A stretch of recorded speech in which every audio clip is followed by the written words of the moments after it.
Hi hello Chinni days YouTube சேனலில் வந்து first time பார்க்குறவங்க லைக் பண்ணுங்கள், சப்ஸ்கிரைப் பண்ணுங்கள். அப்போ தான் வந்து நாங்கள் போடுற வீடியோ வந்து உடனே உங்களுக்கு வந்து கிடைக்கும். இப்போ இன்றைக்கி பார்க்க போகிற படம் இயக்குனர் பாரி இளவரசன் இயக்கத்தில் வெளிவந்திருக்கிற ஜமா படத்தை பற்றி பார்ப்போம். ஜமா படம் நம்ம ஏன் செகண்ட் டே ரிவ்யூ பண்ணுறோம்னாக்கா, இந்த மாதிரி நல்ல படத்துக்கு வந்து தேட்டரில், ஸோ அதனால் இன்றைக்கி வந்து பார்த்திங்கன்னா ரோகிணி தேட்டரில் 1 மணி காட்சி இருக்கிறதுனால பார்த்துட்டு வந்து நம்ம போடுறோம். ரிவ்யூ பண்ணுறதுக்கு முன்னாடியே இந்த படத்தை பற்றி தேட்டர் வந்து வேணுன்றதுக்கு காரணம், இந்த படம் நல்ல படம், மக்கள் வந்து நல்ல படத்தை என்ஜாய் பண்ண தயாராக இருக்காங்க. தயவுசெய்து தேட்டர்ஸ் வந்து ஸ்க்ரீன் இன்க்ரீஸ் பண்ணிங்கனாக்கா அடுத்தடுத்த வர நாளில் இந்த படத்தோட வெற்றி வந்து கொண்டாடுறதுக்கு வசதியாக இருக்கும். படத்தோட கதை என்னன்றது சிம்பிளாக பார்ப்போம். ஹீரோ வந்துட்டு கூத்து கட்டுறவர். இந்த வில்லேஜெலாம் வந்து பார்த்தீங்கன்னாக்கா தெரு கூத்தாடுவாங்க இல்லையா, அந்த மாதிரி கூத்து கட்டுறவர். அவர் வந்து பெண் வேடம் இருக்கிறதுனால அவருக்குள்ளே வந்து பார்த்தீங்கன்னாக்கா ஆணுடைய பாடி லாங்குவேஜ் குறைஞ்சி பெண்ணோட பாடி லாங்குவேஜ் வந்து அதிகமாக இருக்குது. ஸோ அவரோட பேர் தான் கல்யாணமே தவிர அவருக்கு கல்யாணம் ஆகலை அப்படின்றது அம்மாவோட குறையாவே இருக்குது. அதனால தொடர்ந்து பொண்ணு பார்க்குறாங்க, பொண்ணு வந்து செட் ஆகலை.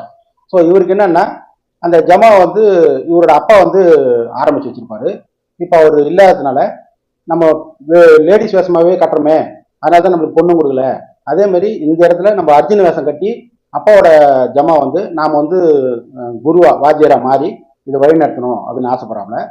இப்போ அவர் வந்து வாத்தியரா மாறி அந்த ஜமாவை எடுத்து நடத்தினாரா அப்பாவோட ஆசை மாதிரி, அதே மாதிரி இவருக்கு வந்து கல்யாணம் ஆச்சா அப்படின்றது மீதி கதை. படத்தோட பாசிட்டிவ் என்னன்றதை பார்ப்போம். ஏன்னா இந்த படத்தை பொறுத்தவரையும் நிறைய பாசிட்டிவ் தான் நம்ம பார்க்க போகிறோம். ஸ்கிப் பண்ணிடாம பாருங்க. ஒரு ஹீரோ கூத்து கட்டணும் அப்படின்றது வந்து பார்த்தீங்கன்னாக்கா இன்னைக்கு இருக்கிற சினிமாவில் புதுசாக ஒரு இயக்குனர் வந்து ஒரு கமர்ஷியலாக படம் பண்ணுறதுக்கு வாய்ப்பு இருக்கும். பட் அதெல்லாம் இல்லாமல் இந்த இயக்குனர் வந்து தெருக்கூத்து அது சம்மந்தப்பட்ட அந்த டீட்டெயில் இருக்கு இல்லையா, அது வந்து கொஞ்சம் மிஸ் ஆனாலும் டாக்குமெண்ட்ரி பேட்டர்னில் போயிடும். ஸோ அதெல்லாம் இல்லாமல் கமர்ஷியலாக கொண்டு வரணும். அதே மாதிரி ஒரு இளையராஜா சார் வந்து இம்ப்ரெஸ் பண்ணணும்னா ஃபுட்டேஜ் வந்து இந்த திரைக்கதை அமைச்சு கரெக்டாக விஷுவல் இருந்தால் மட்டும்தான் இளையராஜா சார் வந்து மியூசிக் பண்ணுவார். அது எல்லாருக்குமே தெரியும்.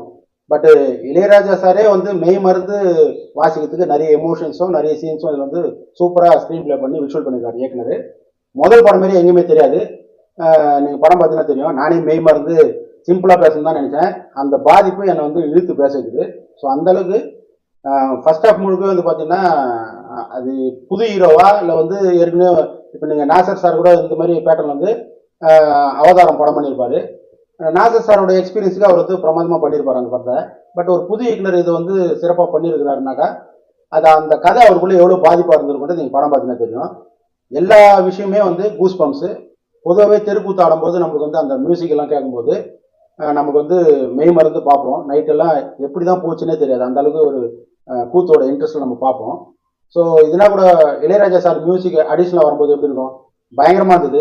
அது வந்து சொல்ல வார்த்தைகளே இல்லை. நீங்கள் எக்ஸ்பீரியன்ஸாக தேட்டருக்கு போனீங்கன்னாக்கா சூப்பராக என்ஜாய் பண்ணலாம். அதே மாதிரி சேத்தன் வந்து சில சீன்ஸ் எல்லாம் பார்க்கும்போது நமக்கு ஒரு என்ன சொல்கிறது, ஒரு நாசர் சார்லாம் வந்து பண்ணுவார் இல்லையா, ரொம்ப மெச்சூர்டாக அந்த மாதிரி நடிப்பாரு. ஒரு கூத்து வாத்தியராகவே வந்து அவர் வந்து வாழ்ந்திருக்கு அப்படின்னு சொல்லலாம். ஹீரோ ஒரு பக்கம் ஸ்கோர் பண்ணால் இந்த சைடு வந்து சேத்தன் ஒரு பக்கம் ஸ்கோர் பண்ணுறாரு. அதே மாதிரி ஹீரோட அம்மா அவங்களாம் இண்டஸ்ட்ரியில் வந்து அப்பப்போ அத்திப்பூத்தா மாதிரி ஒரு படம் நடிச்சுட்டு தான் இருக்காங்க. ஏன் அவங்களுக்கு தொடர்ந்து வாய்ப்பு வரலன்னு தெரியல. பட் இந்த படத்தில் ஃபர்ஸ்ட் ஆஃப் ஃபுல்லாகவே வந்துட்டு ஒவ்வொரு சீனில் ஒவ்வொருத்தரும் ஹீரோவாக துவம்சம் பண்ணுறாங்க. அது நம்மளுக்கு பார்க்கும்போது ரொம்ப இன்ட்ரெஸ்டிங்காக இருந்தது. அதே மாதிரி ஹீரோவோட இந்த கதையிலே வந்து பார்த்தீங்கன்னாக்கா பொண்ணு பார்க்க போகிற சீன்ஸ் எல்லாம் வந்து ரொம்ப இன்ட்ரெஸ்டிங்காக இருக்கும். அது நம்ம ரெகுலராக பார்க்குற சினிமாவில் அந்த மாதிரி சீன்ஸ் எதிர்பார்க்க முடியாது. அதே மாதிரி இந்த கதையை ஒரு பெரிய ஹீரோ கிட்ட எடுத்துகிட்டு போயிட்டு என்னதான் வந்து ஸ்க்ரீன் பிளேல நம்ம அசத்தி கதை சொன்னாலுமே கூட எந்த ஹீரோ ஒத்துக்கிறதுக்கு இங்கே தயாரா இல்லை. ஒரு ப்ரொடியூசரும் இந்த மாதிரி கதை கேட்கறதுக்கு தயாரா இல்லை. அதான் உண்மை. முதல்ல வந்து தயாரா இருந்தால் தானே கிரியேட்டர்ஸ் வந்து உள்ள வருவாங்க. ஆனால் இந்த கூழாங்கல் பண்ண ப்ரொடியூசர்ஸ் வந்து இந்த கதையை வந்து கரெக்டாக சூஸ் பண்ணியிருக்காங்க. செகண்ட் பாலம் வந்து 6 தான் அடிச்சிருக்காங்க, அதுல எந்த டவுட் இல்லை. ஃபர்ஸ்ட் 6 கூழாங்கல், ரெண்டாவது 6 வந்து ஜமா. ஸோ அந்த அம்மாவும் சூப்பராக பண்ணிட்டாங்க. அம்மு அபுராமியோட போர்ஷனும் வந்து பார்த்தீங்கன்னா திருவண்ணாமலை சைடு இருக்கிற அந்த ஸ்லாங் இருக்கு இல்லையா, அதெல்லாம் வந்து ரொம்ப லைவாக இருந்தது. நம்ம வழக்கமாக ஒரு மெட்ராஸ் ஸ்லாங்கு இல்லை ஒரு மதுரை ஸ்லாங்கு திருநெல்வேலி ஸ்லாங்கு தான் நம்ம பார்த்துருக்கோம். பட் ஆரணி சைடு திருவண்ணாமலை சைடுலாம் வந்து ஒரு ஸ்லாங் இருக்குது. அந்த ஸ்லாங் வந்து கரெக்டாக வந்து இயக்குனர் வந்து பிடிச்சி பண்ணியிருக்காப்புல. இன்னொன்று வந்து பார்த்தீங்கன்னா அஜித் சார் வந்து வரலாறுல எப்படி அந்த கேரக்டர் வந்து ரொம்ப இம்ப்ரெசிவாக நடித்தாரோ அதை விட பல மடங்காக ஒரு புது இயக்குனர் எப்படி அந்த கேரக்டர் உள்வாங்கி பண்ணாருன்னு தெரியல. எங்கேயுமே வந்துட்டு அந்த கேமரா ஃபேரோ இல்லை ஒரு ஷார்ட் கம்போசிஷனுடைய அந்த ஒரு விஷயமோ எதுவுமே தெரில. எங்கே லைட் இருக்குது எங்கே லைட் இல்லைன்னு தெரில. அந்த அளவுக்கு கேமராமேனும் அந்த கதையை பொறுத்துட்டு அவ்வளோ லைவாக ஷூட் பண்ணியிருக்காங்க. அதே மாதிரி ஆர்ட் டிபார்ட்மெண்ட்டோட ஒர்க்கும் ரொம்ப இயல்பாச்சு. இது எல்லாத்தையுமே தூக்கி சாப்பிட்றது நம்ம தலைவர் இளையராஜா சார்னு சொல்லலாம். அவருடைய ஒர்க்கெல்லாம் பார்த்தீங்கன்னா மிரட்டி இருக்காப்புல, அந்த அளவுக்கு ஒரு ஒர்க்கு. இன்னொரு ப்ளஸ் பார்த்தீங்கன்னா இந்த படத்தில் வந்து ஜாதியை பற்றி ஒரு விஷயம் வந்து இயக்குனர் வந்து ரொம்ப ஸ்ட்ராங்காக பதிவு பண்ணியிருக்காப்புல. அது நீங்கள் மேலோட்டமாக பார்த்தீங்கன்னா தெரியாது, நுணுக்கமாக படம் பார்த்தீங்கன்னா. ஏன்னா நான் ஏன் இது வந்து திரும்ப திரும்ப சொல்கிறேன்னா, இளையராஜா சாரோட மியூசிக்கும் இயக்குனருடைய ஸ்க்ரீன் பிளேவும் உங்களை எங்கேயுமே இந்த ஜாதி உண்டான விஷயங்கள் வந்து கண்டே பிடிக்க முடியாது. அதுதான் இயக்குனருடைய புத்திசாலித்தனம்னு நினைக்கிறேன். இப்போ நீங்கள் வந்து பரியேறும் பெருமாள்ல மாரி செல்வராஜோட படங்களை பார்த்தீங்கன்னா கூட கொஞ்சம் ஓப்பன் பண்ணியிருப்பாங்க. இது வந்து என்ன கம்யூனிட்டி, என்ன ஜாதி, என்ன விஷயம் அப்படின்றது ஓப்பன் பண்ணியிருப்பாங்க. இதில் வந்து நம்மளால் கண்டே பிடிக்க முடியாது. சேத்தன் ஒரு குரூப்பும் ஹீரோ ஒரு குரூப்புன்றது வந்து ஒரு இடத்துல வந்து ஸ்பிளிட் பண்ணுற மாதிரி கோயில் சீன்ஸ் எல்லாம் வந்து நம்ம நினைப்போம். ஆனால் அதை மீறி டேய் நீங்கள் இதெல்லாம் நினைச்சாலும் பரவாயில்ல, நான் உங்களுக்கு மரக்கடிக்க போறேன்னு சொல்லிட்டு தலைவர் வந்து வாசின்னு வாசிக்கிறாப்புல இளையராஜா சார். அப்போ படமாக பார்க்கும்போது என்ன தோணுதுன்னா, அடேப்பா நம்ம வந்து இங்கே வந்து ஒரு எமோஷன் தாண்டா நம்மளை வந்து ஜெயிக்குது அப்படின்னா, அதானே அன்பு தானே எல்லாருமே வந்து ஜெயிக்கும். அதை வந்து இயக்குனர் வந்து கரெக்டாக வந்து நம்மளை வந்து கைப்பிடிச்சி மேலுக்கு தூக்கிட்டு போறாப்புல. இது வந்து கைப்பிடிச்சி மேலுக்கு தூக்கி போகிறது இந்த படத்தில் மட்டும் இல்லை, நம்மளுடைய மனசுக்குள்ளார இருக்கிற ஜாதின்ற அந்த அழுக்கையும் சேர்த்து தான் வந்து அழிக்கணும்னு நினைச்சிருக்காப்புல. அதுக்கு வந்து இயக்குனருக்கு வந்து பாராட்டுகள். படத்தோட ஃபர்ஸ்ட் ஹாஃப்லேயே வந்து பார்த்தீங்கன்னா இவர் வந்து மேக்சிமம் திரௌபதி கேரக்டர் தான் ஹீரோ வந்து வேஷம் கட்டுவார். அப்போ நமக்கு வந்து எதுவுமே வந்து போற போக்கில் ஒரு விஷயத்த சொல்லலை. அவருடைய சீன்ஸ் எல்லாமே வந்து பார்த்தீங்கன்னா மாண்டேஜஸாக இருந்தால் கூட அவங்க அம்மா பக்கத்தில் இருக்கிற ஒரு லேடி கிட்ட சொல்லுவாங்க, இவன் என்ன எப்போ பார்த்தாலும் வந்து ஆயாங்கிட்டே உட்காந்து பேசிட்டு இருக்கான், லேடிஸ்கிட்டே உட்காந்து பேசிட்டு இருக்கான், அப்போது எப்படி அவனுக்கு வந்து ஆம்பளைன்ற அந்த உணர்வு வரும், இவனால் பாரு நான் தான் அசிங்கப்படுறேன், இவன் வந்து அந்த கல்யாணன்ற ஒரு பேச்சுக்கு போகவே மாட்டேறான், நான் கல்யாணம் பேர் வச்சு ரொம்ப தப்பாக போச்சு அப்படின்னு சொல்லி ஒரு லேடி கிட்ட புலம்பிட்டு இருப்பாங்க. அந்த சீன்ஸ் எல்லாம் வந்து பார்க்கும்போது நம்மளுக்கு வந்து அது பேரில் ஷார்ட்ஸ் கட் பண்ணியிருப்பாங்க.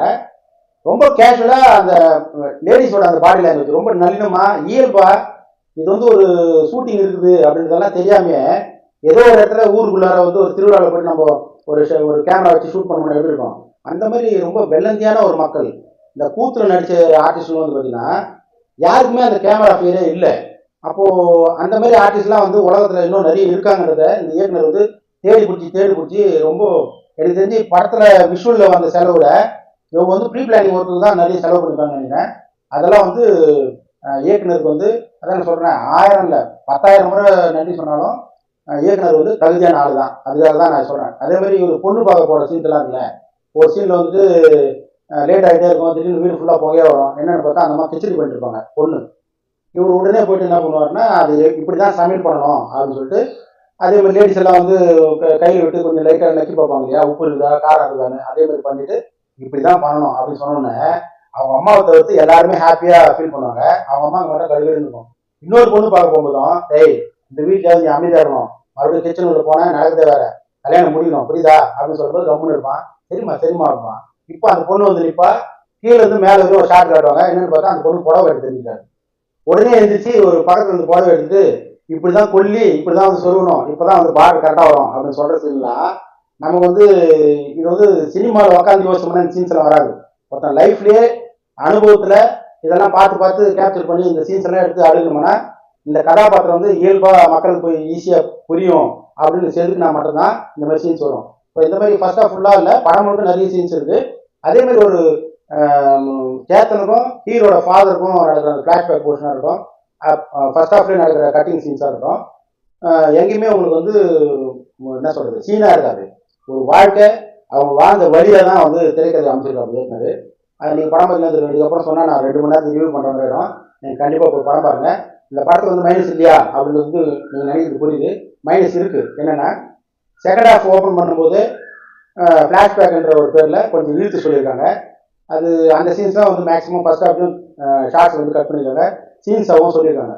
ஸோ அதெல்லாம் கிறிஸ்பாக ஒரு 10லேருந்து 15 நிமிஷம் சுருக்கியிருந்தாங்கன்னா இந்த படம் வந்து பார்த்தீங்கன்னாக்கா அப்போ ஃபர்ஸ்ட் ஹாஃப் கொடுத்த அந்த ஒரு எஃபர்ட் இருக்கு இல்லையா, செகண்ட் ஹாஃப்லையும் வேலை பார்த்துருக்காங்க. சூப்பராக இருந்திருக்கும் படம். இது சூப்பர் படம் தான். ஆனால் இருந்தாலும் நம்மளுக்கு வந்து ஒரு டிசீஸ் என்னன்னா first half second half compare பண்ணுற ஒரு குரூப் இருக்குது. ஸோ அவங்களுக்குலாம் வந்து பார்த்தீங்கன்னா இந்த மாதிரி சொல்லுவாங்க, நான் சொல்கிற மாதிரி. அதனால் அதெல்லாம் வந்து மைண்ட் வச்சுக்கோங்க.